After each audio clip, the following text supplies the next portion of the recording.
আজকের মিনি ব্লগটা শুরু করছি মহাদেবের দর্শন দিয়ে। আর যেহেতু নীল ষষ্ঠী, তো সকাল সকাল উঠে আগে আমি ঘরের ঠাকুরকে পুজো দিয়ে নিয়েছি।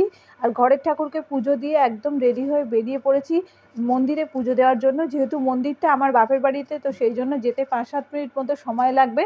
তো মা আজকে শাড়ি পরিয়ে দিল, তারপর চলে এসেছি মন্দিরে। এখানে আমার মা পুজো দিয়ে নিচ্ছে, তারপরে এবার আমিও জল ঢেলে নেব। যেহেতু নীল পুজোটা আমি ছোট্টবেলা থেকে করে থাকি, তো সেই জন্য যেহেতু এবছর বাড়িতে আছি, তো কোনোভাবেই মিস করতে চাইনি। যদিও আজকে চলে যাওয়ার দিন, তবুও সকাল সকাল উঠে একদম সব কাজ রেডি করে নিয়েছি আর চলে এসেছি মন্দিরে পুজো দিতে। এখানে বাবার মাথায় জল ঢেলে আকন্দ ফুলের মালাও দিয়ে দিয়েছি। আর এই মন্দিরটা কিন্তু আমাদের নিজস্ব, তো এখানেই আমরা প্রত্যেক বছর পুজো দিই। আর এখানে মা রয়েছে, মায়ের মূর্তিটাও কিন্তু খুব সুন্দর।